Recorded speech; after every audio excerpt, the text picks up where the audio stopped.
Thank you for listening to this PodcastOne Sportsnet production, available on Apple Podcasts and PodcastOne. Thanks for the download button on today's Unleashed podcast. I've got part 2 of my conversation with Rob Van Dam. We're going to talk a little more wrestling, why he left WWE this last time, and which company he enjoyed working with more, ECW or WWE. Rob's an avid bike rider and is also an advocate for legalizing marijuana. A real interesting cat. I had a great time talking with him. But before we get rolling with RVD, let me ask you something. Have you ever been at work or maybe out with family and friends and you start to wonder about, hey, did I lock the front door? Did I close all the windows before I left? You think you left your house wide open to any thief who wanted to come inside and grab some stuff? Well, if you ever asked yourself any of those questions, then you need Simply Safe Home Security. They got an arsenal of sensors to protect your entire home and keep your family safe. And here's the best part. You don't have to sign a long-term contract. There are no hidden fees, and they won't gouge you on the price. You can get Simply Safe Home Protection for just $14.99 a month. Simply Safe is wireless and portable with a cellular connection built in. You get professional monitoring with police dispatch, so your home really is safe around the clock. And man, it's easy to install and even easier to use. Y'all know about my battles with technology, and even I can install and use Simply Safe. That's how easy it is. So protect your home the smart way. Visit simplysafeaustin.com. Go right now and you'll also get free shipping on your order and a free keychain remote worth $25. It only takes a minute. simplysafeaustin.com. That's simply SIMPLI safeaustin.com. The following program is a PodcastOne.com production. He started in a small town in Texas. Worked his ass off to become one of the most famous wrestlers of all time. We're going to take care of business tonight, and that's the bottom line. And now he's dominating the world of on-demand audio. And he's doing it for the working man. This is a damn good outlet for me to spew the bullshit off my brain. Yeah! This is the Steve Austin Show. Unleashed.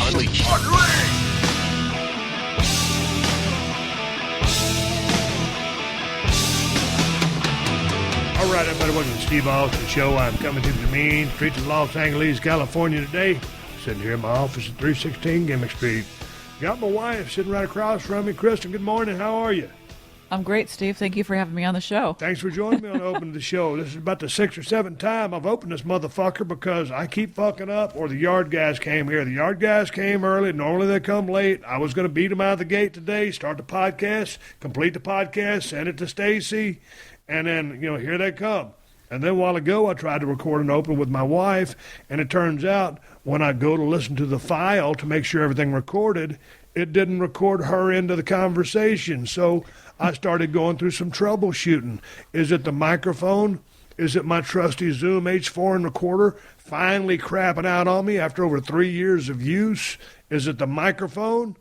Turns out, Kristen, you had a bad cord. This is the first time the cord's over in the trash can. Oh. I've had a damn problem where it wasn't me. Wasn't me forgetting to hit the record button. I finally had like an actual technical failure. Yeah. I've had internet and all that kind of shit blow up on me or get real slow, and that's frustrating. But it was a quick fix. You've had your fair share of challenges on your podcast, for sure. Doing a podcast and putting so many silver hairs in my goatee, it's like when Moses got up on that mountain to go get those 10 commandments from Jesus. When it came down, his shit was all fucked up. That's been me with the technology issues of this podcast. Thankfully, I got a good buddy, old Dan, who keeps me running, and then Stacy's always patient on getting these damn files. But speaking of patience, I'm starting to lose patience. We've been trying to remodel this house. Real simple, a trifold door right here in place of this window, hardwood floors, a bigger sliding glass window or trifold door to go to the swimming pool, and a sliding door out from our bedroom. Only 3 doors and a wooden floor, and we ain't got shit done yet. And we've been talking about it for, what, two and a half months? Yeah. Well, why is it taking so long? Because the guy, the designer, what's it called? Structural engineer. The structural engineer had to find out if a couple of our walls were shear walls or if they were too weight-bearing to fuck with. So he had to punch a whole bunch of holes in our sheetrock, find out what was underneath there, and then the drawings weren't up to speed. And so I'm sitting there trying to get ready to go down to Texas here in about a couple of weeks. We've got to go out for a big thing with Kawasaki here in a couple of days in Palm Desert. They're going to have to do these repairs. I mean, this whole remodel, I'm hoping while we're in South Texas for deer season, because our whole neighborhood, everybody here is remodeling. Yeah, that's why everybody's so busy, and that's probably why it's taking so long. Besides the fact that the guy is not the most assertive, quick worker I've ever met. Man, I tell you what, but it's been a pain in the neck. And then the lady come over who's overseeing everything, and I don't know. I think it's going to be cool. It'll be really nice once it's done, and hopefully it'll be done while we're gone. We don't have to go through and live through a construction zone, because that's very frustrating as well. Yeah, because everybody here is building or adding on or rebuilding or doing something. I mean, ain't nothing but a bunch of saws and hammers above the sirens and the helicopters and all the bullshit that's already a part of Los Angeles. Jesus H. Christ on a popsicle stick. I can say that because this is the Unleashed show. Yeah, but you also pollute the environment when you're yelling at your podcast and you got the windows open. People are wondering what the heck's going on. Tell somebody to shut the fuck up when they're making too much noise. You know, that's the thing. We're out here in Marina Del Rey. You want to enjoy a nice breeze of the natural climate outside. And, hell, I got to shut the damn windows, keep the noise out, turn the AC on about 69, 68, somewhere so I'm comfortable. And then you're mad because you're cold, walk around in a damn hoodie. I'm freezing. Well, I know, but I got to roll up the windows when all this noise factor here. You know, when we're doing this remodel, this is actually going to become my podcast studio. Yes. So maybe I should put some damn, I don't know what to call those triple pane. Yeah, the soundproof windows. Oh, yeah, that's a good idea, actually. I mean, I don't think it's going to make a shit. I can go win the awards with the podcast anyway. But at least you'll have a nice designated podcast studio. Finally. But your bill-paying desk is still going to be in here, so it's not like I'm really going to get a break from you. No, I told them I was open to letting go of my desk. Oh, so what are you going to pay bills from? Your podcast studio. Yeah, I'm going to be sitting up here with a bunch of podcast guests, and you're going to be sitting there with a little gimmick calculator figuring out who to send what. No, that's not the way it's supposed to work, Kristen. The reason we're getting this all remodeled, well, first of all, we need a new floor, but this is going to be like my podcast studio where I would have that creative freedom because I was surrounded by such a cool vibe that I'm going to make this room. I felt at home in it, and so will my guests. So I can't have you, I mean, I love you, but I can't have you sitting at the same desk with me doing a podcast with these people paying bills. But we are getting rid of the Chinese doors. Well, the Chinese doors are going, and we're going to go with 2 sliding barn doors. It's going to be so much better. Yeah. It's unbelievable. Why didn't I think about that a long time ago? I don't know, barn doors. Who would have ever thunk it? Yeah, just hang the hanging rack overneath the open to the door there, and you can slide it open. Here comes the blower's back. The blower's back. And I guess that means I'm going to unplug my wife. Kristen, thanks for joining me You're on welcome. Open. I'm going to carry my little computer and continue this Open into the bedroom.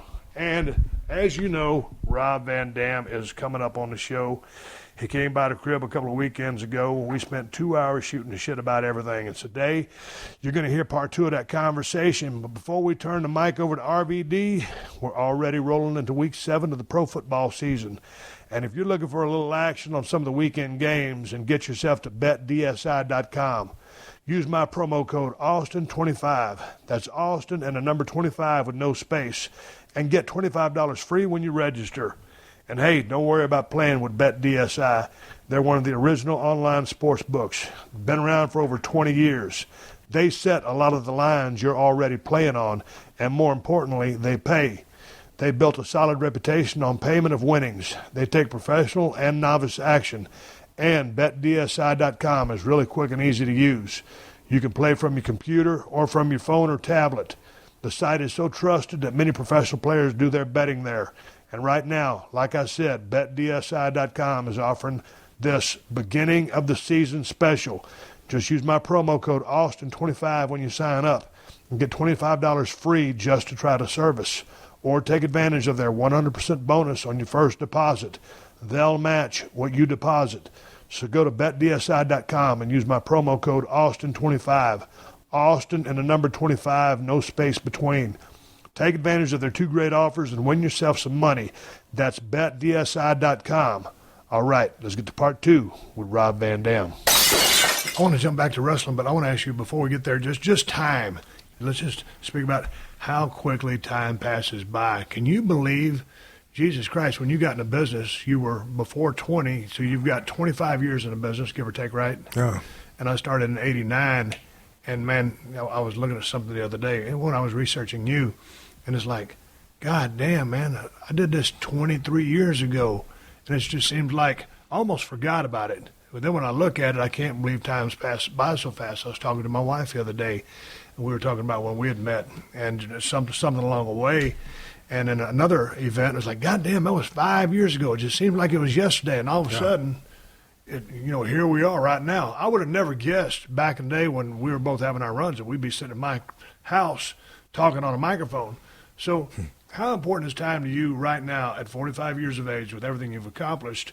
What are your goals with time moving forward? So what my goal is, and this is what got me through like some really rough times. I had some rough times recently, some personal losses, kind of bottomed out and turned around and became productive. And, that's the process, whatever. But I had heard through the grapevine that you were having a hard time, and that's all I know of it. So I'm good now. And a lot of what got me better was learning how to just live in the moment. And it's easy to say, but not as easy to do. Agreed. Right, but the more that I'm able to actually just do that, just quit worrying about what I got to do later on or what could happen, next week or months down the road, or quit, oh my God, what's the future going to be like? This isn't what I planned on. But just being in the moment, especially when you find moments that are really happy, to cherish those. You know what? Here I am. The sun's on me. I'm whatever. I'm out on a boat. I got a beautiful lady. I got this and that. Whatever the deal is, I'm really happy. Let me own this. Let me cherish this, and you put more focus on that. That's for me. The more that I live in the moment, the better my spirit is, and so the better my approach to life is. It also is my main stress. I notice, like my main anxiety from doing the WWE schedule. I got to, especially living on the West Coast, I got to where, if I made it home on a Wednesday afternoon and I knew I had to leave on a red-eye Thursday, in the back of my mind, I was just counting the hours. And I was like, oh my God, I'm so tired and I got to rest up. But then I didn't work out and I got to hit buys, tries, back, and, and shoulders in the next 2 days. And I got to, try and catch up with your family. You got all that. I got to such a point that, I didn't renew my contract because it was like stressing me out so bad. I never had enough time.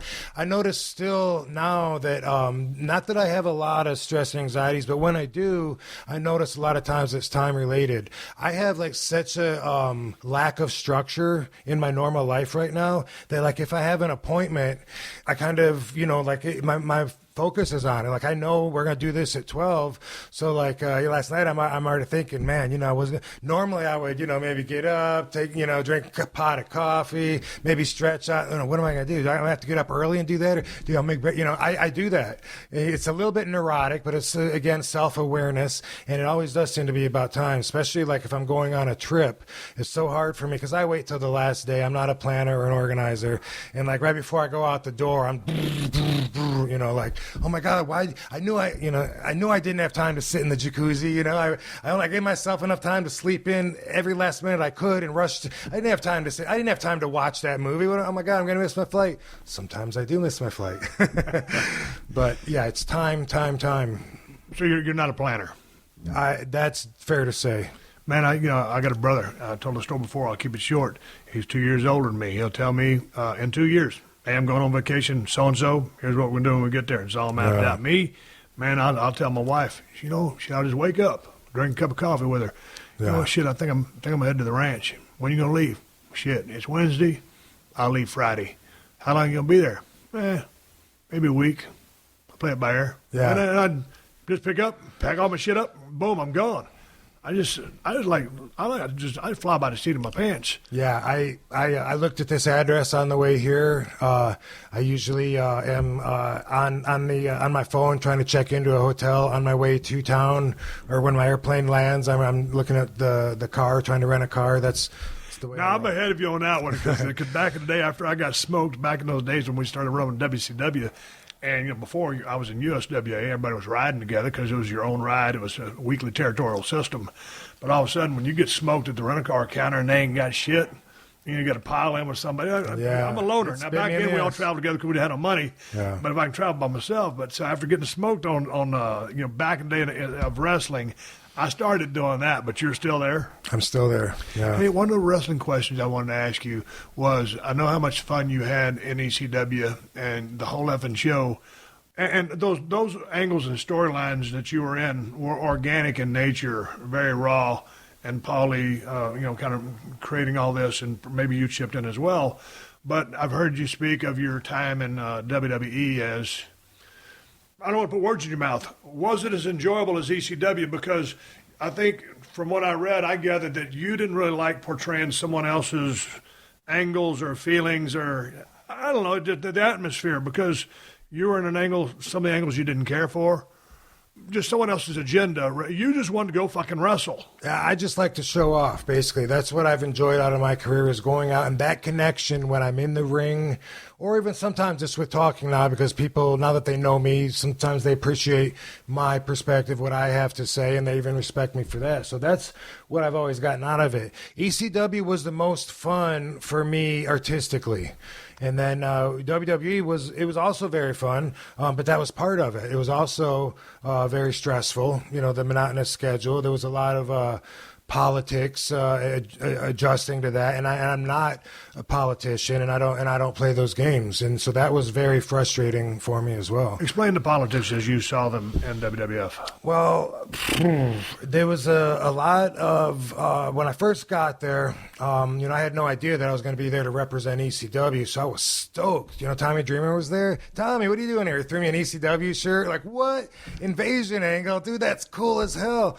And I loved it. And they tried to make me a heel, and some of that stuff, it didn't work. But some of the stuff, I don't remember if I cared for it or not. But okay, so the politics would be like, I called Paul. Paul brought me in. I called Paul. Hey, all right, Paul, I'm ready. And then Paul says, okay, first you have to meet with JR at the Marriott by LAX. You have a reputation for maybe having an attitude, and so they got to feel you out. How did they get that from? I walked out on them. Okay. In '97 during that invasion angle. All right, and so reason for walking out? Because I was there for the betterment of ECW, and that's what Sabu and I thought, and Vince thought that I was there for a different reason, and Paul kept us in the dark about that. He told us the whole time, if there's anything that you don't like, just say the word, we'll go, we'll walk. And it came to a point, we're there to get put ECW on their TV. He did. Well, he did mean it. He wanted us to get heat with WWE so he could keep us. Gotcha. That's the way Paul was. And I told him, dude, they want me to put over Armstrong, Brian Armstrong, and I was like, that, and what's that going to do for ECW? I mean, he's like, and I think at the time, that other guys were beating him. At least that was what I thought. I was like, why? So I'm losing. With respect to Brian Armstrong, who's a world-class worker, but you coming from the environment you come from, coming in, you're expecting a W from the booking because it's ECW. You can't come in and do the JOB. The Jesse. Road Dogg. Whatever. Yeah, thank you. Same thing. But okay, but exactly. Yeah. So that's why. So I got to a point where I'm like, Paul, what should we do? And instead of give me advice, do you want to go? If you want to go, just say the word. They put it all on me, and I can't come in and do the J. And they had been doing that. They had, and so I was like, so it forced a meeting with Vince, myself, Sabu, with Vince, and I don't know, Jerry Briscoe was there. I think Pritchard and Paul were in the corner, talking to each other, not even paying attention to the meeting. And that's where I learned from Vince that he never would have put me on his TV if he didn't think that I was going to stay with WWE and he was going to put me in a aggressive babyface role. And I was like, what? I had no idea this was the plan. And apparently Paul and he did know. So that's why that blew up. And then, I was there for ECW and I was like, well, we got to go. And boom, we left. You're pretty much, from what I gathered in research and just reading about you and listening to some of your interviews, I mean, you're a man's man. If you got something on your mind, or if you and a guy's got a beef, let's talk about it. Yes, but at the same time, I also feel obligated as a professional to, right? Okay, so like for instance, the last run I did with WWE, it seems like they had me put, everybody over but Natty Neidhart. And I waited till the end before I had that talk and explained my feelings on it. And I kind of felt, and I should have probably, maybe, I don't know. I don't regret it, but definitely a different approach to business would have been to talk earlier, and I would have had a different run there had I done that. But at the same time, I was like, let's give it another night and see what happens. And also it was like, okay, well, I'm accepting. Like, okay, this must be how the office sees me. They must have brought me in here just to give all their guys a win or whatever, and they must not look at me with the same status that my fans do. As a viable commodity. Or definitely as a former world champion, with the respect that I get everywhere outside of the office, or that, at least at that time. So, but yeah, besides that, yeah, in fact, that USWA run in 91, like they had a machine. They bring you in, they go, okay, you're going to do this, and this guy's going to run in, then you're going to tag. So after 5 or 6 weeks, they said, hey, we don't really have anything else for you guys, me and Sabu and 2 other guys, Dango and Judge Dredd. Besides that, I'm pretty sure I've walked out of every, or not walked out, but I'm pretty sure I finished by my own choice from every company that I ever worked for. How much heat did you get? I watched the interview you did with Sean Oliver. It was a trip over to Iraq, and you were resolute. You were not going because no heat. No heat. But it took some guts to take the stand you did. A lot of boys I got a lot of respect for you for that. Because, all of a sudden you got 10 days off. You've been running your ass off. You know how the road days were, dude. Yeah. And so you're looking for your days off, and all of a sudden, hey, man, it's a volunteer trip. Yeah, and he was like, hey, man, if it's volunteer, I ain't volunteering. Right. Well, this is kind of one of those understood volunteering where you're all volunteering. Exactly. Nah, not so fast, my friend. Exactly. It was a good story, though. Yeah, and it got to a point where I was actually offended because, again, priorities. In my priority, it was more important for me. Just there was no way I was going, first off. And I knew that. And just the fact that, like, I thought that the office, they were sure that I was going, and that got offensive. Like, what? Why do they think they own my flesh? I'm telling them, I'll accept any consequences. I am not going. Being fired, whatever. Absolutely. You ain't going. Whatever the fuck you think you can do to me, bring it. Yeah. It became like about that, just about who was going to win with that. Yeah. But besides, I knew I was going to win because I knew I wasn't going anyway. Yeah.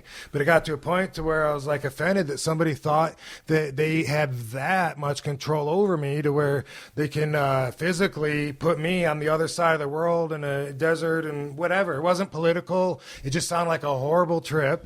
And like you said, I was waiting for months for that 10 days off. We got 10 days off for Christmas coming up. I can't wait because I was so burnt out. I was so frustrated. And the politics, some of the other politics, working with some of the boys and them trying to politic their way to make themselves look better during the match like I'm an idiot. Yeah. Like I'm an idiot. You know what I mean? And it's like, well, why do I have to run into the guy and just like bump into him? That's what I do is I do special moves. So why can't I go to do a kick and you duck it and boom, I kick him and turn around and feed? It would be the same thing, but I'd look better.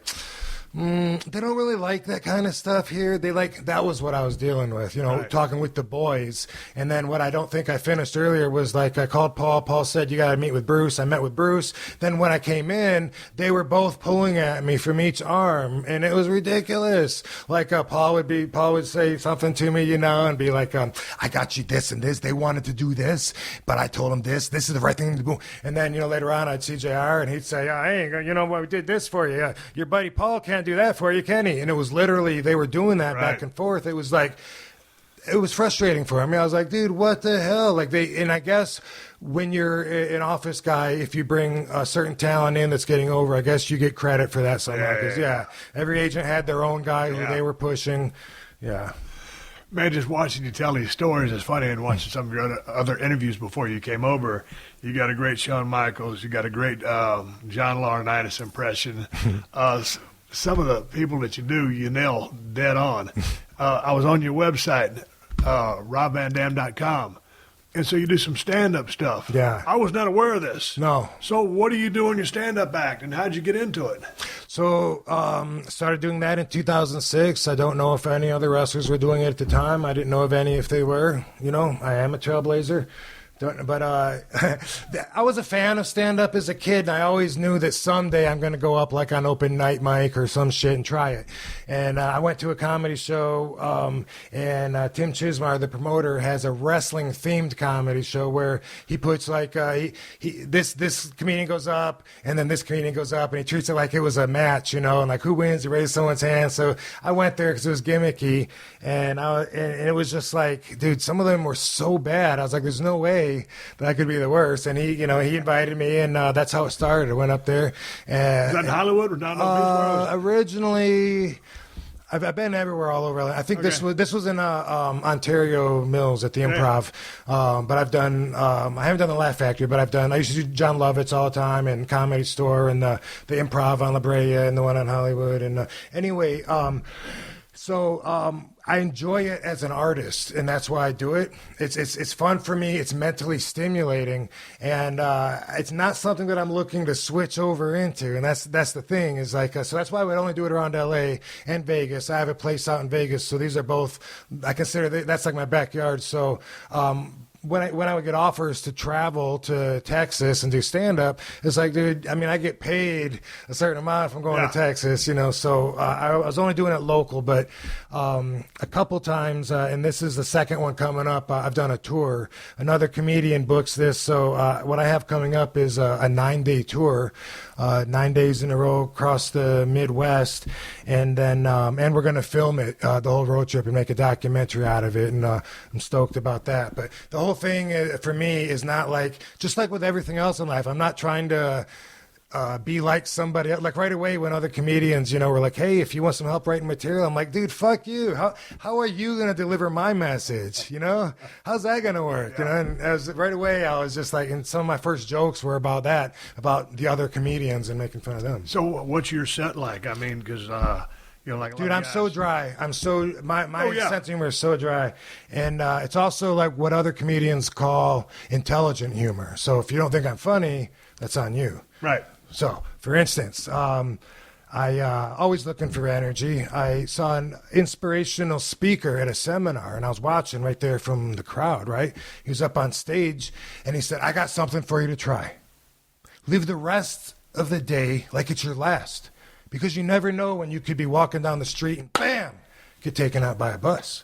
I felt inspired. I felt like I could contribute. You know, I stood up in front of everybody. I said, I got something for you to try. It's called the sidewalk, dude. Here's one of those things that bothers the shit out of me, Rob. Right down the corner is a major intersection over there. I see these people, they're going to cross. They want to cross the street. They're standing on the corner, but they're looking at an iPhone. And all of a sudden they just glance up and they see that they see the white pedestrian light come on, and they just because they see the light go on, they'll just start walking across the street. When they didn't look left or right. Man, when I'm on the streets of Los Angeles, if I'm on the streets of Edna, Texas, which is 5,000 people, if I get the walk light, fuck, I'm head on a swivel. There's going to be a lot of things that might happen to me, Rob, but getting hit by a car that's not going to happen because I got my head on a swivel. So I dig that. So if you go up there, you got like a 5 or 7 minute set, or you got an hour set? Okay. I did the last tour that I did, because I've only done one tour, and that was like in April. And the night before the tour, I stayed up writing jokes. The night before the first day. Stayed up all night writing. They wanted me to do 45, and I'd only done 30 up to that point, so I wanted to make sure I had enough material. I went up, I did an hour and 15, and so after that, you know, I just do like an hour. But was it the same as wrestling? Because I don't know how you were, man. I got my first match down there in Memphis. It was a little spot show. Dutch Mantel comes up and goes, kid, all we need is 8 or 10 minutes of you. Be working with a guy in a hood. Go out there and give us 8 minutes. I'm thinking, God damn, what I do for 8 minutes? I know you like to show off. Back in the day, I was a shy kid. What are you doing 8 minutes? Or what do you do for 8 minutes? But then it's like as you go, hey, I need 20, 30. You know, that was kind of my sweet spot. So as a comedian, how did you get your chops up? Was it a process, or like, bam, you just start shitting out the 45-minute gigs? No, I started with like 7 minutes, and then you know, did a lot. And a lot of times now people want me to do 7 or 8 minutes because that's like a standard when there's a regular show and they want you to pop up on stage. And I'm like, artistically, now that I have like an hour, you know, solid, plus, you know, I can choose what I'm going to say in that hour because I have much more. You know, what am I going to get out of doing it for 7 minutes? Right. But how do you Do you rehearse it that much? Because if you've written it, I mean... Like I said, I'm not a planner, but what I do, so when I write it, though, I do try to remember, like, a road that goes through it, like I'm going to start talking about me, about my act or whatever, and then I'm going to talk about, maybe I'll talk about drinking, I'm going to talk about, marriage, I'm going to talk about this, that, and so I try to remember that, and I don't always stick to the same thing, and like on the last tour, like the third night, I said at least 10 jokes I'd never said before, so I'm always, Well, you go up there because, I don't know if it's ever happened to you, it's happened to almost everybody else in the wrestling business. Every now and then you just go out there and either the crowd ain't with you or you get lost. Has that happened to you on stage? I have yet to bomb. The closest that I can say to saying not everyone is with me is I have done a couple what they call a workshop, which is like a real small bar, gas lamp in Long Beach, where there might be like 6 to 12 people there, and then then like if they're not laughing, then it's real quiet, and if they are laughing, it's not super loud, but Right. So I mean, I've been there where I'm trying out new stuff where like even if they're talking to each other, it sounds like they're not with, because there's nobody there. But no, I haven't bombed, and although this is not a challenge, I have yet to have a heckler. Yeah. Are you prepared for a heckler? You're not a planner. I'll handle it. Yeah, I'll handle it. What kind of charge do you get out of the comedian type Well, stuff? afterwards, it's I'm taking pictures with the fans, and they're saying like, "I had no idea you were that intelligent," and I'm like, "Yeah, how would you?" And that stimulates me. It gets my creative juices flowing. Afterwards, like for the next day, I'm thinking about all my other projects, and I'm like writing down notes for future things I'll develop later, not even related to that. And it's such a different kind of stimulation than someone saying, "I love your Rolling Thunder." Right. Yeah. Question for you.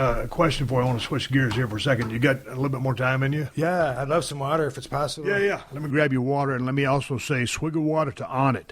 Onnit makes Alpha Brain, and everyone listening knows that I don't podcast without Alpha Brain.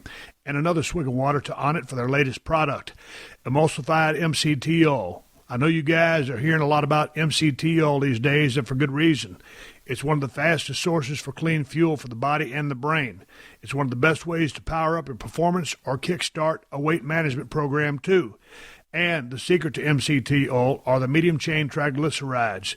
These beneficial fats support a healthy brain and provide a vital source of energy. And, of course, no one is doing emulsified MCT oil like Onnit. It comes in 3 great flavors: coconut, vanilla, and strawberry. And here's the best part. It mixes easily into your morning coffee or afternoon iced tea without using the blender. Stir it in with a spoon and you're good to go. So there's no mess, no cleanup, and that means Onnit's emulsified MCT oil is a no-brainer. You can also mix it into oatmeal or yogurt. And right now, if you go to Onnit.com/Steve, you can get Onnit's emulsified oil for 12% off. And because it's Onnit, if you don't like it for any reason, you can get all your money back, no questions asked. So you ain't got nothing to lose. Go get yourself some emulsified MCT oil at Onnit.com/Steve and take advantage of the 12% off. That's ONNIT.com/Steve. Steve Austin, Unleashed. All right, back here with Rob Van Dam. We're sitting here at 316 Gimmick Street. I had to make sure I pushed the correct button on this recorder. Rob, I was sitting here in the very seat that you're sitting on. Gabriel Iglesias, stand-up comedian, was right there. Fluffy. Yeah, fluffy, funny as fuck. And I didn't hit the record button. We lost it was an hour of platinum. Oh. We couldn't go back and recreate it because it had been a shit to try to do it, so I had to make sure I hit the right button. Before I get into the question I was going to ask you, I just wrote down a couple of quick notes. Okay, you got recording. As we speak right now, it's Saturday. You recording? Just joking. Oh, yeah, we're recording. I'm joking. Yep, because I'm fluffy. You're not funny. Call back. Okay, you're fluffy. Right. Okay, I'm recording. It's Saturday as we speak. So Saturday means it's college football day, and the UFC has a pay-per-view tonight. Are you a college football fan? I am not. Okay, are you a UFC fan? I am. Will you watch the pay-per-view tonight? It's Michael Bisping versus Dan Henderson. It's going to be Henderson's last fight. They're fighting in England. Bisping is a champion. He beat Luke Rockhold. And so win, lose, or whatever happens, this is Hendo's last fight. 50-50 on whether I'll be able to watch it tonight or not. Okay, you got something going tonight? Well, I'm here now, and then I'm going to go bike riding at the beach. And by the time I get back home, there's a good chance that I won't want to come back out. Dude, so you just get on, what do you got, like a mountain bike or something, or a beach cruiser or what? Yeah, but I park my truck. I bring it with the, yeah. So you'll get on the front walk over in Venice. All the and time. Ride all the way to Santa Monica. Yeah, almost every Sunday. And Really? about once a year, I'll actually park at the beginning of the bike path, which is Torrance Beach. Torrance, okay. Yeah, it's a small little sliver called Torrance Beach, and then it's Redondo. And I have ridden a few times. I've ridden from there all the way up to Malibu, to Santa Monica and then back, and it's a 40-mile round trip. So that's something when I want to ride all day. But otherwise, I ride Venice and Santa Monica all the time. Now, dude, you're one of those guys that just cruises around, or you're like the one on a mission, like trying to pedal and get your car I'm going? not. I call those guys bike Nazis. When they're cruising by, and they're like, out of the way, or other They side. got all the damn sponsors on the shirts or whatever. Got a bunch of names on the shirt. Okay. I ride no-handed all day long, and for me, although it's fun, it's also from my perspective, that's part of my training. I'm working on balance. I'm working, you know what I mean? Yeah. I mean, all day corners. I challenge myself, and so people, whenever I ride, I'll hear on Twitter later on, dude, were you at Venice Beach today? I think I saw you. That was me. Right? No, yeah, but what do you do when you get on the sidewalk? Because the sidewalk is kind of wavy, and then like it's supposed to be a bike path, but then you get the pedestrians who want to ride the whole thing. And you know, say on your left, or on your right. You know, trying to get them the fuck out of the way so they can come through. Yeah. Does that irritate you? Because some of the families will walk 5 by 5. Right. It's like, hey, you know, I understand you going double file, but help a brother out. Right. You know, they're blocking the whole. Yeah. There's no etiquette on the goddamn beach anymore. Right. It doesn't make me angry, you know, because I you know, but exactly. But I do for a second go like, damn, you're hogging on, and then I'm like, oh well, they're family. I hope they're having a good day. I've read that you rarely get mad. You've gotten mad before. Yes, and when I do, I try to fix it afterwards. I feel like I failed. But was that always the case? If Mula is barking, my wife just got home from eating brunch with her friend, so there's some discombobulation as there normally is here on this award-winning podcast, which ain't never won a fucking thing. Hey, there's my wife, Chris, and Chris with Rob Van Dam. I'm going to walk Amy to her car. Okay, see you later. Yeah, there's no etiquette on the beach anymore. And then so Sunday is tomorrow. You're not going to watch pro football, but there is a WWE pay-per-view. Will you watch the WWE pay-per-view? I will not be watching it. Okay, sir. Monday night is pro football, so I'm assuming you're not going to watch pro football based on your 2 previous answers. That's correct. That's I could give you a list of the top things that normal guys are into, and I don't know if I'll hit one of them off the list. Another thing that makes me a nonconformist. Okay, and then sports, based on your previous answers, sports. I'm assuming, and I shouldn't assume. There you go. I shouldn't assume, but I would do it. Good job, man. You're learning. Okay, we're growing. I'm gonna surmise that you're not going to watch WWE Monday Night Raws. I will probably not catch that one. Okay.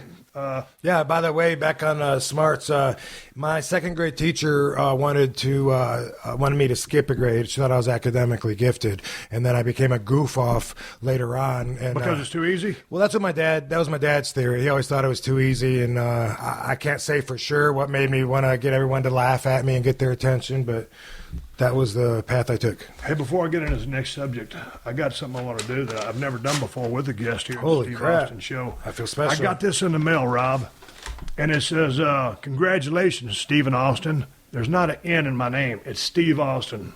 And it says, you are a finalist in our 2017 Toyota Prius Hybrid giveaway. And all I got to do is pull the tab off, and that's what I've done, Rob. And it's got a VIN number. When I pull this tab out, this thing's going to light out. I'm going to scratch this scratch-off thing there. Right there, see that silver circle? Absolutely. I'm going to scratch it off with a broken skull knife. And if it matches, I just pull that. Rob, you hold the lighted VIN number. Got it. And we're going to see right now with Rob Van Dam, we got good zen, we got good vibrations. Positive energy. Beach Boys. Do it, Steve. Okay, here it goes. Good luck. Okay. Rob. All right, you got your winning numbers there? My VIN number is, tell me if I win the Toyota Prius Hybrid. 8, yes, 6, yes, 0, yes, 3, yes, 6, yes, 5. You won, dude. You lied, you fucking won. That's exactly what that says. 8, 6, 0, 3, 6. I just won a fucking Toyota Prius. Fucking A, man. You know this has got to be a work. Glad I could bring that energy. I can get a 2017 Toyota Prius Hybrid or $30,000 cash, and 2 is a Samsung 51-inch. I don't need a plasma TV, so I don't go to. Holy fuck, dude! I'd maybe read all the small print later on. I gotta read some small print. You don't. Dude, it looks as smart good. as you are, you ain't Looks got a lawyer good. background, do you? I do not. Oh, so you don't really know. My wife used to accuse me of that every time we'd argue, though.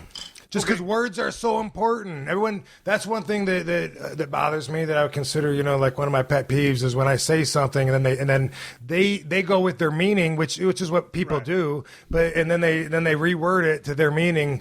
I don't think I've ever read anything about myself that's longer than a page in any magazine or anything that's 100% accurate. They take a little twist, and it's just, there's always like little things. But recently, a lot of people have asked me about. So we heard that you turned down a return to WWE recently. That didn't happen. And someone asked me if we talked, and I said that in October they reached out and we talked. But I was going through a lot of personal shit, and there's always a number when it's going to be worth it, right? Right. And I'm just saying what it would have been worth for me to do it, wasn't worth it for them. It just didn't work out. And then someone takes a twist on that, and now everyone says, RVD turns down. No, but I love the way you word that, because I picked that up in several interviews you've done. It's like, hey, man, I can be a gun for hire if you're willing to pay X price to make it worth my while. And then on the other end of that, you recognize that it may not be worth that amount of money to them. Yeah. And so no hard feelings. It's just a business transaction. If we can come together on it, cool, I'm good. But if not, I'm good as well. That's it. So, and turning something down. Anyway, whatever. The shows that the wrestling that I do now, I've had like 5 matches this year. I got like 2 more on the books for this year. I'm not looking for any more than that, and I wouldn't be hurt if it was less than that. I wouldn't. When I do wrestle, it is because they meet my standards, which are up there, well above market. So, because I'm not looking to get out there every week like all of my peers are. Dude, I dig it. I mean, I think it's important to set a standard and stick by that standard. But before I move on to the subject that I wanted to get to a while ago, as you congratulations on the Prius. Thank you. Yes. I mean, I'm assuming I think I want a Toyota Prius. Boy, if I did, put some 24-inch rims on it, drop in a 427. They're great on gas, dude. God damn it. Yeah. But you know what? Sometimes it's not the Prius that pisses me off, Rob. For many times, many episodes I would rant about the Toyota Prius. In and of itself, the technology is spectacular. And when you hail a cab around here, I don't know if you ever ride any cabs, back in the day. Ubers now. Okay, but anyway, when we was back on the road, the Crown Vic, a lot of people are in the Crown Vic. And they're like cockroaches. You just can't kill them. Same with the Lincoln Town car. But as a taxi, when you got to get in the back seat, there ain't no fucking room back there. But the Toyota Prius, as small as that little sumbitch is, there's way more leg room. So I've come to appreciate it. Now that I potentially have won one, I'm going to drive that motherfucker with pride. And you know what I'm going to do? I'm going to put the Steve Austin show on the side of that motherfucker. I'm starting to wonder, is it possible that Toyota is a sponsor of the show? No, dude, it's a rib. Ain't no way I want a fucking car. I'm going to call somebody. They're going to be in a different country. They're going to give me the rigmarole, the runaround. I don't know. We got a damn dryer in my Maybe not, dude. Maybe I got a dryer in the garage. We've been calling 2 different companies about trying to get this motherfucker out of here because it's broken and it's brand new. But before we do that, I'm going to settle my energy down, go back into the zen. And I've got a book in my hands. I've got to read this thing in 6 days because Jesse Ventura is coming here on the 13th. Yes, I need to get the copy of that myself. This is the Marijuana Manifesto. Now, so I don't know what it's about, but I was listening to some of your interviews on YouTube, and you were talking about it potentially being or not being a performance-enhancing drug. And, way back in the day when you were in ECW, you were doing your thing. You kind of had the, as written as Wikipedia, the stoner-type persona. All of a sudden, someone held up a RVD 420 sign, and you're like, hey, man, I'm going with that. That's cool. Yeah. So when did you start smoking marijuana? Age 21. I was on a wrestling trip in Jamaica, Jamaica's first wrestling tour, and at this in Kingston at Coney Island Amusement Park, which I don't believe is there anymore. But all the boys were so excited because they had so much, handfuls of this, and I wasn't into it at all because I was taught in school that it's dangerous, it's a hallucinogenic, and it's categorized with heroin and acid, like bad news. And at 21, if I can jump in here, I mean, I'm guessing you didn't drink. I never knew you to be a drinker, dude. But right. I mean, we never hung around together. Right. I just figured you was a smoker because I was a heavy drinker. Yeah. I tried to smoke dope. It just made me feel like, I'd say something and I would think, that didn't sound very good. So I wasn't a dope guy. Alcohol, thumbs up. So back to Jamaica. There you are. You're 21. Yeah, I mean, I remember, drinking the Red Stripe beer when I was in Jamaica, and that was cool. But I definitely wasn't a heavy drinker. You wasn't guzzling? No. People that saw me the first part of this year, they saw. I heard so many times from people, Rob, you're drinking, But yeah, I heard you was pretty shit-faced. But again, you had some shit going on. I did. But so tell me about and I'm better. Your indoctrination into marijuana. And your thoughts on it now, because you went into a real interesting speech about talking about from the performance enhancing part of it, like, was it a sativa, or this, or that? And I'm like, man, this motherfucker knows his dope. Yeah, well, yeah. I mean, I'm an advocate, and I speak to the college. I'm for Prop 19 several years ago, so we have Prop 64 coming up next month. We have 9 states that are going to be voting on legalizing marijuana. 5 of them recreational, and the rest are medicinal. We have 24 states with medicinal marijuana programs right now, plus the District of Columbia has recreational and medicinal. And it wasn't like that back then, when right. it was a total different world. So it was like some of the first things I heard, like I remember Tracy Smothers saying, hey man, keep that on the down low. If you want to smoke a little gimmick, do that on the side. But they're going to be, you're going to open yourself up to trouble. They're going to be checking you at the airports and everything. And he had a valid point, but it didn't scare me away from it. And the more I learned about But back in the day, not everybody was smoking. There was it was around. It wasn't as prevalent as it is today. Quick question. I'm talking slang over here. Does it offend you when I call it dope? No. Okay. So smoking dope, going back to the to where you're at right now with it, and how would it change your life at 21 because you've been smoking it, you're 45 now? Any detrimental health effects like, with smoking the lungs or anything like that? 0% that I know of. And I actually have a project that I don't want to get into too much where I'm going to be looking at all of that because I'd like to know and I would like to share the truth with everybody. And by the way, I'm the most honest person that I know. I am. I don't know how many people can say that about themselves, but I don't lie. There's exceptions to everything. I mean, I will tell the officer, no, I don't have anything to drink tonight, Gotcha. Whatever. But I pride myself on being genuine, and people pick up on that. And I try to also be transparent, and that's something that's important to me. Here's the thing that happened to me. This was almost 8 to 10 years ago. I was standing in line at the Bank of America in Venice, right down on the beach. You've seen it. And I was standing there just minding my own business, waiting to put a check in. And someone said, hey, man, Steve, what's going on? I said, hey, what's going on? He shook my hand. He goes, hey, man, I'm a friend of RVD's. He goes, here's my business card. It had one of the little, green gimmick crosses on it, whatever. Little bald dude, right? Yeah. I said, I can't remember the guy's name. He goes, hey, man, I own a medicinal marijuana place down the street. He goes, stop by, I'll hook you up. I'm like, dude, I said, I don't smoke. He goes, you don't smoke? He says, why? I mean, it was beyond him. He could not understand. Maybe being here in Cali, maybe me being one of the boys, he couldn't understand why I didn't smoke dope. And I tell him, I said, dude, I'm a drinker. Yeah. Tell me about all these medicinal marijuana things that are popping up everywhere around the place. And by the way, my friend Sean nice Cush, dude. Yeah, he's like a little kid. Sean Cush, they own the medical marijuana, the beach dispensary and Medical Cush Beach Club. And the other location. Anyway, he's like a little kid. He's one of those guys that, like, when I'm around him, it's so frustrating because he's like a little kid. He's one of those, why do you do this? Why don't you do that? Why don't you call so-and-so and tell him this? There is no why. You know what I mean? He does that. He doesn't mean to, but he just pulls the energy out of me until I blow up on him every once in a while. And say, shut the fuck up. It's if you ask me why it's so important to me, the legalized movement, I would say, I guess I could sum it up by saying it's a right that needs to be, it's a wrong that needs to be righted, right? But with cannabis, it is something that I have known for a long time that a lot of people could benefit from. And on the medicinal side, it's been, why are you smiling? Because I got a story for you. On the medicinal side, it's been said that it could replace up to 80% of pharmaceuticals, which is, by the way, why it's prohibited. We could use it for fuel. There's over 25,000 products that we can make from hemp, the plant or the seed. And the only reason that it's prohibited is so the rich can get richer. Interesting. Yeah. I go into that, but you want to tell your story first? Man, I was talking to a friend of mine that smoked a lot of dope.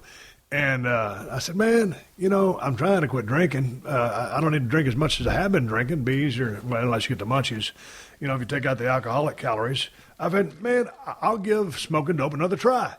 So I had 2 different people who had 2 different clinics. And all the different grades and stuff. I mean, it's endless. So they gave me 2 pretty badass joints, and I put them in like a prescription pill container, and put them in my cabinet, in my RV. I'm just trying to kayfabe 2 little fucking joints, right? You can smell them. I feel like a criminal, dude. We're rolling through a check station on the way to South Texas, and all I got is 2 joints, but I can smell it, and I'm driving a diesel rig. And I can smell it, and I'm thinking, oh, man, they got the dogs, the Belgian Malinois, Malinois, whatever, go drive, walk around the vehicle. I'm thinking, man, they're going to smell these 2 joints, and I'm going to get popped in this motherfucker because it's a notorious spot in Texas where all the big-time smokers get popped because they got so much dope. Was it El Paso? It was Sierra Blanca. Oh, okay. Right outside. I got a book of stories that probably end up different. Look up yours. Sierra Blanca. You will. And that's the only time because I don't carry any drugs and I don't smoke dope. So once we drove our 500-mile destination to Tucson, while I was hooking up the RV to the water and the power, I had to go out there and hit that joint and smoke about a quarter of it. Get my buzz. And so I went out there and hit the joint, and I was like, I'm going to smoke half of it, but I know what kind of effect it was going to have because, they talk about all this high-powered shit from Vancouver and stuff like that. I want to get my dick knocked in the dirt out there trying to fumble around and shock myself. Right. But I think I tried it. The next night I tried it as well.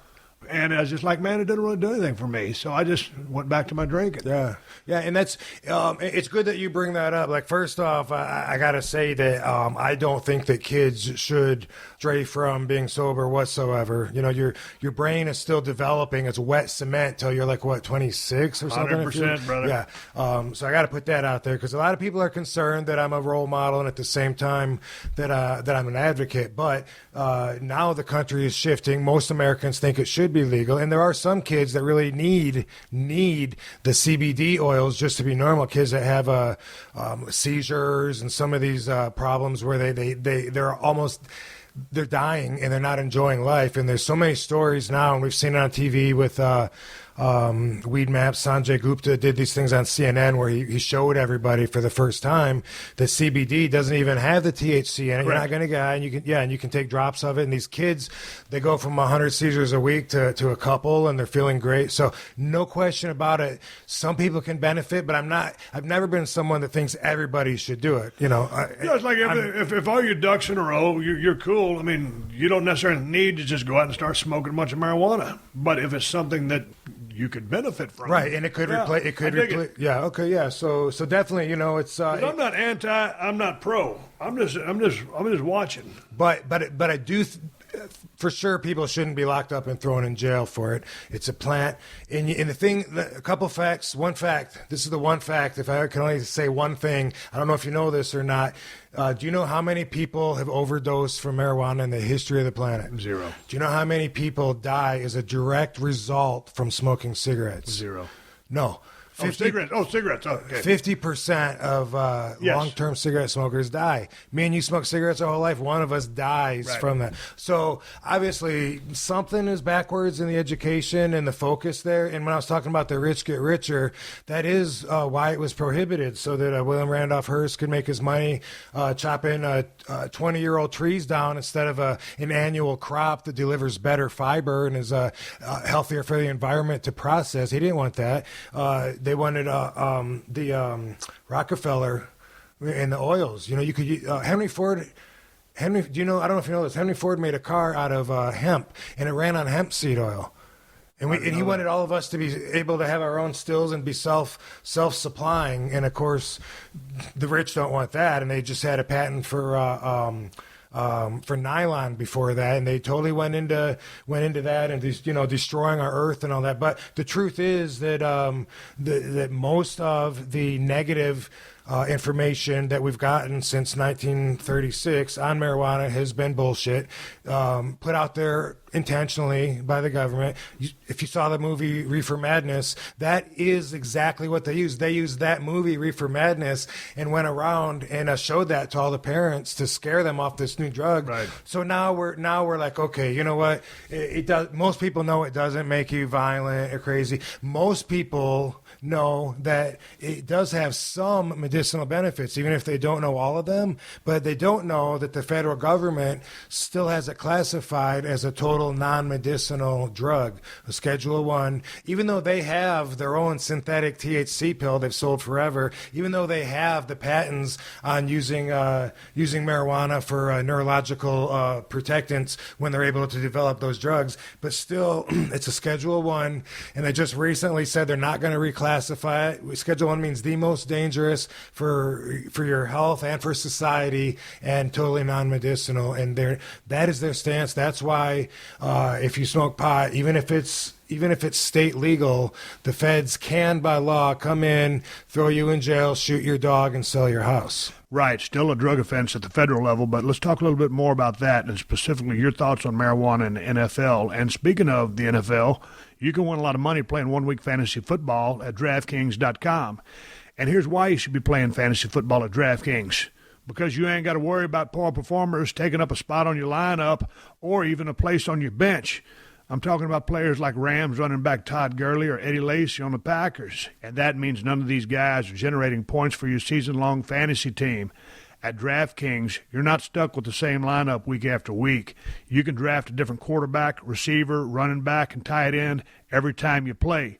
You won't be up at 2 in the morning trolling the waiver wire looking for someone to replace your latest injured player. At DraftKings.com, you're never out of the money, and if you use my promo code UNLEASHED, you can play for free with your first deposit. And this is a good weekend to do it because DraftKings is hosting another huge fantasy contest with over $1 million in total prizes up for grabs. So get to DraftKings.com now and choose your players for this weekend's contest. And if you use my promo code UNLEASHED, you can play for free with your first deposit. That's promo code UNLEASHED to play for free for your share of over $1 million in total prizes this weekend, only at DraftKings.com. Eligibility restrictions may apply. See website for details. Steve Austin, Unleashed. Man, what do you think about some of the NFL players getting popped for smoking dope? I mean, that's whether it's first, second, third suspension. If it's legal in their state, yeah. I mean, well, it's just the National Football League, but yeah. Out of all the things that a professional athlete could do, dude, smoking a little herb, I just can't see a problem with that. The beating those guys are throwing down on each other, and you can't smoke a joint or whatever on your free time. I don't know if I can, I'd give those guys a little bit of leeway. I think I'd get a pass. Yeah. I mean, okay, so look at it this way. Rob, you got a running back. He runs a 4.40. Okay, he smokes some dope, 2 days after the game. Next time he lines up on Sunday, I don't think it's going to be a performance enhancer for him. I don't either. So it's going to help him chill out and maybe, get his mind off of football and make his body relax. And I don't know what this guy's medical conditions are. I mean, we first learned they can help with glaucoma, and now we're finding out that it actually kills cancer cells. So as the science is coming in, everything is going to change. Perception changes. There's more allowance for it, but there's still... even if your state says it's okay, doesn't mean that your landlord says it's okay, right, or the company that you work for. Might not be okay by their policy, but that will change. What about driving under the influence of smoking dope? So, does it change? You said perception. Let's talk about depth perception. I've, back in the day, been behind the wheel of something when I was drinking something. Never again. That was back in the day. And no one should ever do that. But smoking dope, what does that do for we can't speak for most people. What does that do for you? Any change? You cool? So first off, I have to point out how vague the question is, because like when you say, I tried dope once, that'd be like me saying I tried to drink once and here's what it did to me. You would say, well, did you have a beer, or were you drinking like Absolute, or were you drinking Everclear? Was it a wine cooler? You would never think that all alcohol has the same effect. But people look at pot that way. Right. And you don't know if it was a sativa, an indica, a hybrid. You don't know. What are those? Sativa, indica. Yeah, so they're different. They're just a hybrid is a cross between the two of them, which most pot nowadays is a hybrid because they've developed a system of growing to a point. They do everything indoors with a certain amount of light down to the exact minute throughout the day in the water, and they cross pollinate. This plant and this plant. And so anyway, they're just two separate.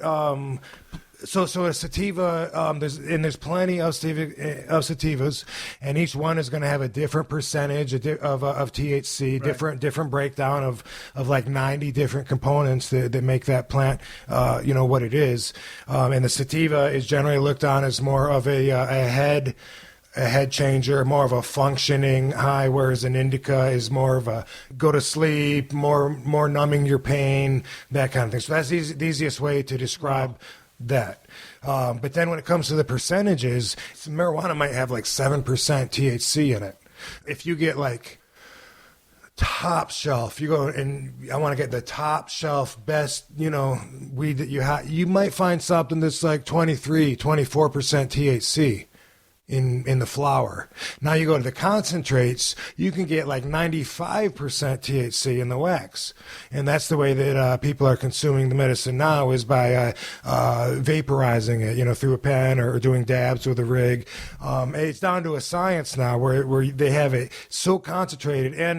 And on the other side, the more concentrated it is, the less filler that you have. The less right. of whether it's chloroform or whether it's the they used to use butane to blast it. Now they've got it to where it's a solventless concentrate, so that's why it's so high.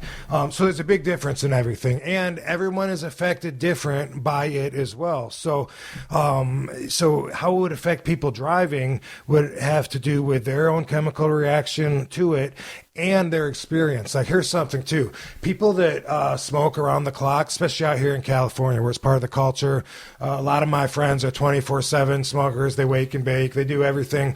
Then there's the other people that do it once in a while that think like, dude, have you ever smoked a joint and then watched like Strange Days?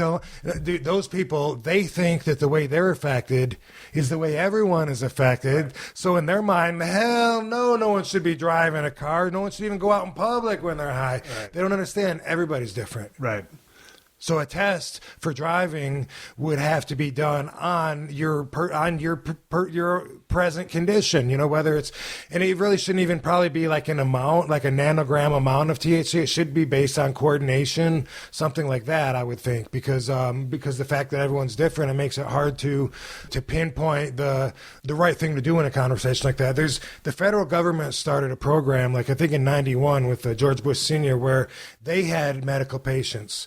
Just a few. They closed the program down, but there's still some grandfathered in. There was 7. Now I think there's maybe like 5. They're dying off. But one of them, Irvin Rosenfeld, this guy, he does plenty of documentaries. Because he's outspoken, and he shows you a coffee can he gets filled with joints that he gets from the federal government.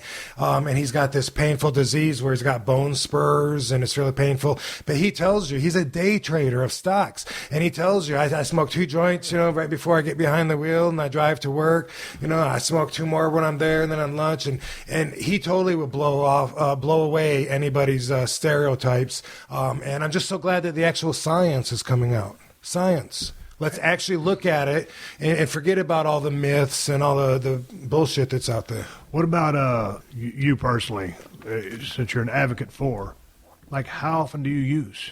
Because going back to the ECW stories, I mean, y'all would be in the parking lot, y'all's group. Some guys would come and go, but you guys were just out there.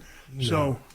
So here's a question that by answering it with just giving the facts out there, I had to be careful about that because certain people could take that and then use it to come up to their own conclusions or whatever. So let's just say I can hang with anybody like a superhero, and at the same time, if I take time off of it, there's not that big of a difference. So when I returned to WWE in 2013, they have a wellness program. You get fined if you get popped with a positive test. So I decided, you know what, I'm just going to take the time off. It should be good for me to clear out or whatever. Anyway, I took 4 months off, no problem whatsoever.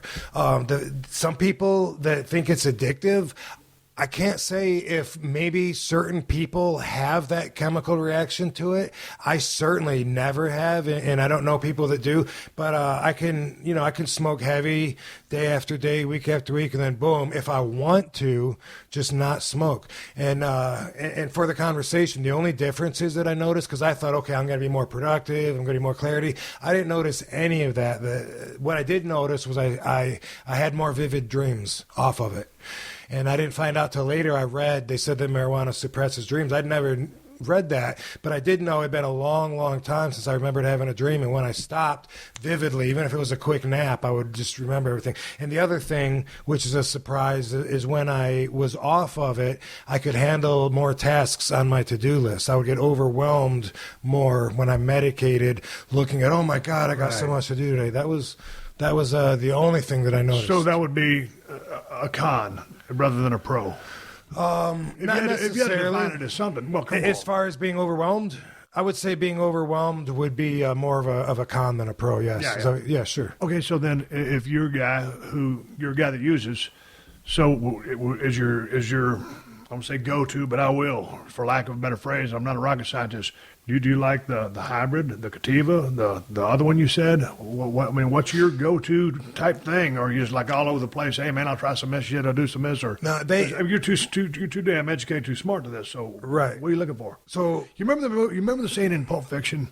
Of course. When Eric Stoltz is selling the heroin to John Travolta, yeah. He goes, "This is the Choco, this is the Madman. What's the difference?" Well, I just came back from Amsterdam, so yeah, you know the deal. Yeah. So what are you looking for? Yeah. So if I'm not going to, like, if fans come up to me with like really like shitty weed and a pipe. Hey, can we get dude? Go clean that thing up. It's gross, whatever. Yeah. And I prefer sativa, especially, I like to function and think, but there are times when you want to chill, relax, maybe you want to sleep, maybe you want to fight jet lag, maybe it's back pain or whatever. There are times, where an indica would be better. So they all have their use. A story I just want to bring up really quick, because I think you're going to be touched by this, and if not, I don't see how the fuck you couldn't be. But so my wife had cancer, right? And she was going through treatment up at the City of Hope, which is one of the biggest cancer research centers in the country. And we were at a meeting for diets and nutrition. And there was a lady that was on stage, and there's a bunch of patients listening to her. And I saw some old lady raise her hand, and she said, "What could I do to stimulate my appetite?" She says, "Because I'm just wasting away, and I can't eat very much. I try, but and when I get it down, sometimes I just throw it up." And the lady on stage goes, "Well, that's a problem you're going to have. The chemotherapy, causes nausea. Just make an effort. Just really try. There's little things you can do, like sprinkling powdered milk on your food. It'll give it more calories." And then I raised my hand. I'm like, "What about medical marijuana?" And she said, "I'm glad you brought that up. I'm not allowed to bring it up, but since you brought it up, a lot of patients get a lot of benefits from medical marijuana. It stimulates their appetite. It helps with their pain. It helps them sleep. It helps with nausea." And I was just offended that, and I still am, that City of Hope in California would have a policy to let these people suffer and die instead of giving them something that's fucking legal and helpful. You know what I mean? That is so offensive to me. I don't see how somebody could not care. For a while, that was their policy. For a while, I wanted to change their policy. I was trying to join the board, because you had to attend these certain meetings to join the board, and I went to the meeting and was going to follow up, and I guess I got too busy. But that's still changes that I would love to think that I made a change, and that these patients were getting something to make them feel comfortable while they're I agree suffering. with that wholeheartedly. Hell yeah. Well, and that puts the medical and medical marijuana. Fuck, if it ain't for something that can help you, what the fuck is it for? Right. But also, on the other end of the extreme, I also, I know that marijuana usage can just help with stress, which is something that so many people live with and are used to living with it and are dying from it. And they don't even know. Just being stressed out, I can tell stress ages me. If I'm worried about something, I remember when my wife and I got in like one of our first really bad fights, I saw one of my first white hairs come out like that day. And I feel the stress like pulling me down and aging me. And so that's why my goal, as I said earlier, is to always keep my vibration as tuned up and as high frequency output as I can, so that I always feel like I'm at my best. I do feel like, although not everyone should do it, that a lot of people who have just stressful lives could have a lot better life if they just use this. And some people, they say, well, I do, but I take, pills, prescriptions from my doctor. Right. Well, we know what that can do for you. But I'll tell you what, I don't sleep worth a shit. And I have to take a sleep medication, and I still don't sleep. And I won't raise it up because I did that back in my wild days, and I'm just trying to live up what I construe or consider a normal life. I may not ever be normal, come from the business I've come from. Right. But we were talking with this lady one time, and she was a dog walker. And she said, hey, do your dogs ever use CBDs? And she started cannabinoids. She started explaining them to us. And I said, hey, if you can't sleep, you could try them, and it might help you sleep. So CBDs is one of the things I've been wanting to try. Like, I don't know what they come in, like wrapped in paper or a pill or whatever.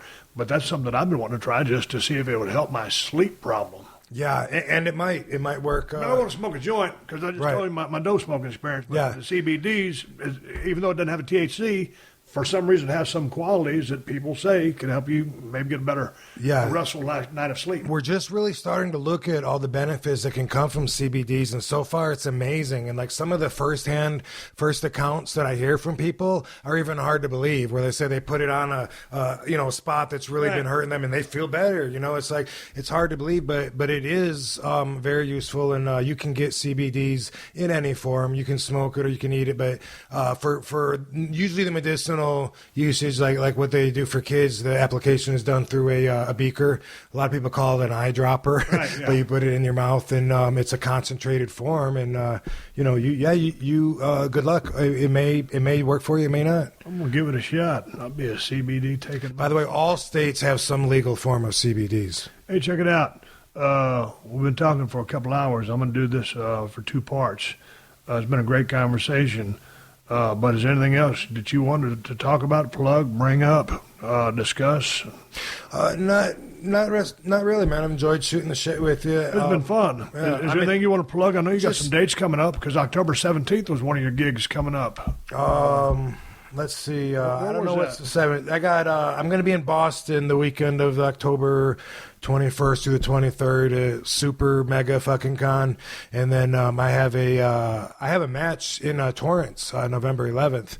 A lot of people are excited about that one. And then I have a comedy tour that I go on immediately after that in November. And then I'm going to Chile to wrestle in December. And, I did 3 movies last year, and through networking and connections, that has led to some big projects coming up that I'm not really talking a lot about, but I want everyone to know that I'm doing great. I'm doing awesome. The reason you don't see me on TV is because wrestling is because I also enjoy not being there and enjoy doing other things. And you can always keep up with me at The Real RVD on Twitter, Facebook, Instagram, all that. You had a great career in the business of pro wrestling. You still take shots, but now doing less, and now that you have time to do more. It took me a while to understand that there could be life after wrestling, because I was so immersed, man. I lived, ate, sleep, shit the business. That's how much I loved it. That's why you got as far as you got. Yeah, and I remember Paul Orndorff was the guy that told me after he had his arm thing and had some neck issues, and he goes, Steve, there is life after wrestling. And I said, there is? He goes, you damn right there is. And so it seems to be that you found that. Yeah, wrestling, it's always going to be a big part of my life, I imagine. When I say always, maybe not, I don't know, but at least for the foreseeable future, it'll always be what people identify me with, and that's great. But I'm doing other things, and a lot of entertainers in any any field are afraid to be off the camera. They say out of sight, out of mind, and you only got like so much time before you forget about you. I've never worried about that. I'm always trying to figure out how to do less, and I appreciate all the affection and the love that I get from the fans, and I need that positive energy. I count on that, but at the same time, I'm not out there like looking for work. I have things, creative projects that are important to me that I spend maybe an appropriate amount of time on, maybe not, but I'm the one to judge that. Going to ride my bike at Venice Beach, I'm looking forward to that. I don't want to be in, no offense, but I don't want to be in Columbus, Ohio, or wherever they are today, Right. Hey, and last question. I'm real famous for making last questions, but when you fell into this deep you wanted to learn more about the mafia, you just dove into that. When the movie, yeah, we didn't talk about that at all. You've read just about every single. Well, we'll come back and we'll do it again. But I guess my question in closing is, how much time will you spend during a day when you immerse yourself? It sounds like, man, you're all in.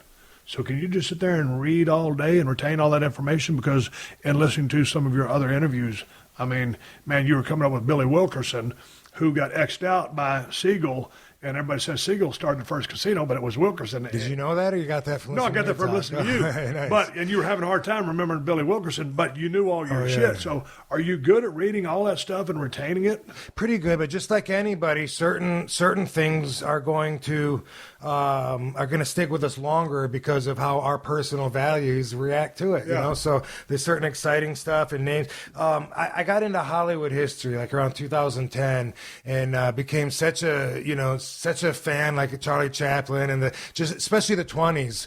Like that time was so interesting to me because actors were looked down upon, and then like it seemed like overnight they're gods, and people didn't want them in their hotels and in their restaurants at first because they were like dogs. It was the Christian times. These people are working all night and sleeping in the day, which is the devil's work. They do drugs and have sex with each other. They were horrible. We don't want actors or dogs allowed. And then after a while, then it was like, hey, so-and-so got the haircut here. And that part is fascinating to me, that part of time. Yeah. Like when Hollywood was a big field and they were trying to sell real estate and they put the sign up in 1923 to sell real estate. I love that. And that passion took me to Bugsy Siegel because he was here, and then he went to Vegas, and my passion went to Vegas. I love Vegas history, and I became quite a mafia history geek, and I retain it like a geek. Let's revisit this on another conversation. I'll brush myself up because I'm enamored with that stuff. I love all the gangster movies. Can we put Billy Wilkerson over for a second? Oh, yeah. Billy Wilkerson started the Hollywood Reporter.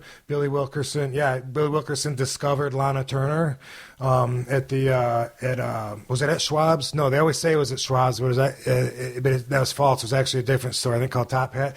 Anyway, he also owned the nightclubs like Ciro's, which is now the Comedy Store, and the Trocadero. And he was a very interesting character that should have his own book. And he started building the Flamingo until he ran short on funds. And then when Bugsy Siegel finished it, he gets all the credit for all of Vegas now.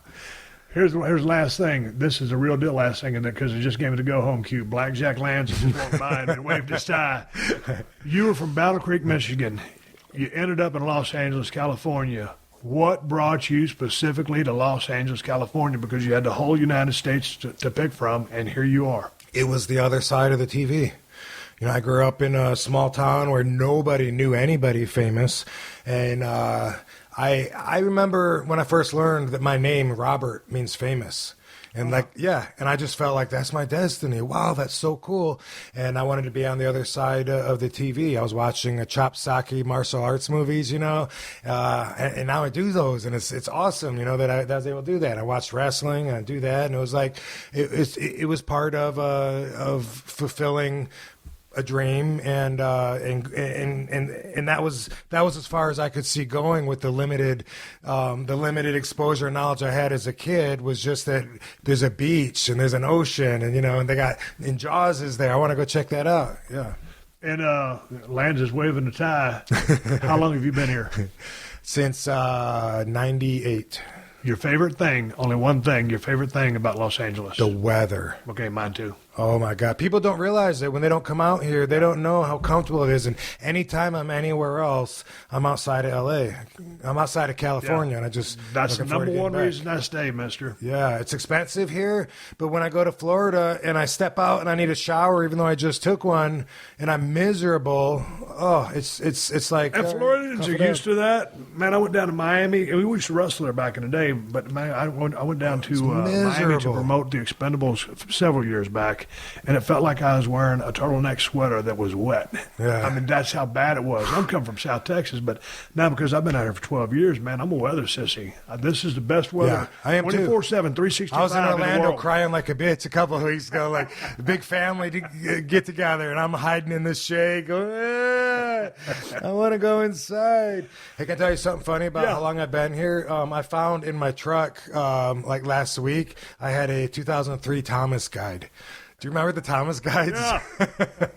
What the hell? That was, of course, before GPS.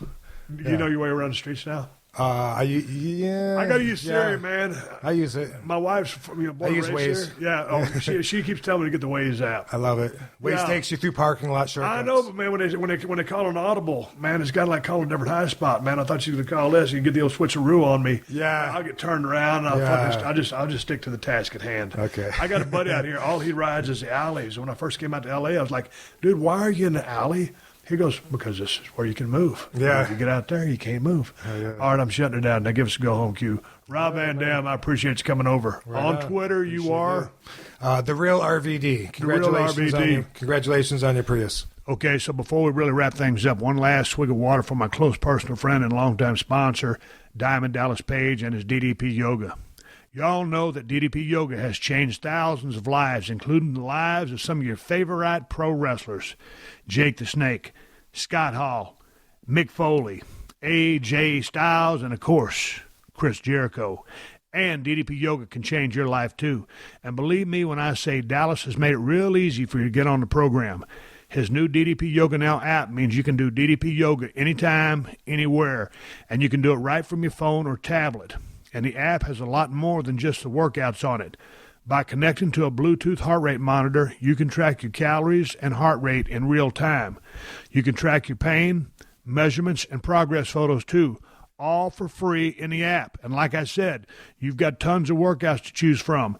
The original DDP Yoga workouts, the new 2.0 workouts, and weekly live workouts from the DDP Yoga Performance Center. And to make it even easier than he's already made it for a limited time, you can get the DDP Yoga DVDs for 15% off, plus 3 months of full access to the DDP Yoga Now app. Just go to ddpyoga.com/Austin. That's ddpyoga.com/Austin to take advantage of this great deal. Commit now. Change your life now. Go to ddpyoga.com/Austin to get started. All right, everybody, give me the go-home cue. It's time to wrap up his podcast and ride off into the sunset. Before I do that, I want to say thanks again to Rob Van Dam for spending a couple hours here at 316 Gimmick Street. Guys got a lot going on, including an upcoming comedy tour. And if you want to see him do stand-up, go to robvandam.com for dates and ticket info. You'll also find his wrestling dates there. He's still doing matches here and there. As far as something to watch this week, if you can find it on YouTube, or if you can find it on the WWE Network, or maybe just the website, WWE.com, they might or should have Goldberg's return to Monday Night Raw. I tell you what, I watched this from start to finish, and I was excited to see how Bill would do out there in the squared circle. And that crowd, I believe they were in Denver, if I'm not mistaken, absolutely went crazy for Goldberg, doing the chant, and then they did the sparklers and lit up the pyro, and Goldberg was standing there, and he breathed them in, and he breathed out, and he blew that smoke ring. I thought that was pretty damn cool. And then the real good stuff started happening. Goldberg gets in the ring, and that crowd just really, really gives him a hell of a damn pop. And you can see that Bill is very emotionally moved at this point. And you got a guy like Bill Goldberg, this just bull of a human being. He's one of the nicest guys I know. But you get in there and you get that kind of response. And I know that had to feel like $1 billion to him, and because you always wonder how you're going to be received. I thought the crowd was emotional. I thought Bill Goldberg's emotions were, obviously, he's kind of moved, almost tearing up. He's trying to keep it together. And then he dropped a great promo by Bill Goldberg, setting up. We'll see what Brock Lesnar answers next time they go back, I guess, coming up this week on Raw. But if you can find that, maybe it's on WWE.com, maybe it's on YouTube. But I really popped hard. Real glad to see Goldberg show up, and it's going to be interesting to see that pay-per-view event. But just the response generated by the fans and Goldberg's reactions is priceless. That's what pro wrestling is. Anyway, hey man, ProWrestlingTees.com/Steve Austin is about to have a whole bunch of new T-shirts, all the ones I wore to film the new season of Broken Skull Challenge. And those things are also on BrokenSkullRanch.com. Also, folks, the best damn IPA on planet Earth is Broken Skull IPA at El Segundo Brewing Company. If you're coming by the L.A. area, stop by the brewery at 140 Main Street there in El Segundo, California. In Cali, you can find it at Whole Foods and Total Wines. If you don't live here, check out InsideTheCellar.com or BrokenSkullRanch.com to see if they ship to your state. Hey, man, I appreciate y'all supporting the sponsors of the Steve Austin Podcast. They're the ones who let me do this for you free twice a week. So big thanks to DDPYoga.com.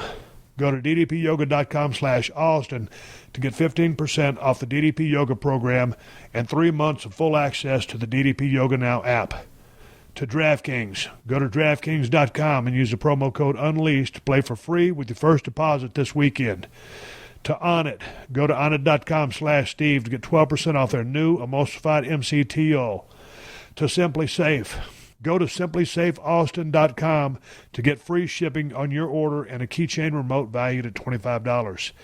And to BetDSI, sign up at betdsi.com and use the promo code Austin25 to get $25 free just for trying the service.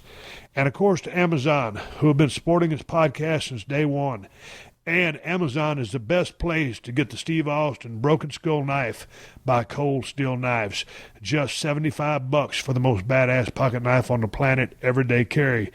And if you order the Broken Skull Cold Steel Knife through my Amazon links, Amazon will kick back a couple of bucks to the podcast. It won't cost you nothing extra. There's no hidden fees or charges. You can buy whatever you plan on buying and help out the podcast in the process. And you can find my Amazon links by going to PodcastOne.com, clicking the Killer Deals button in the top right corner of the page, and then hitting the Steve Austin Show button.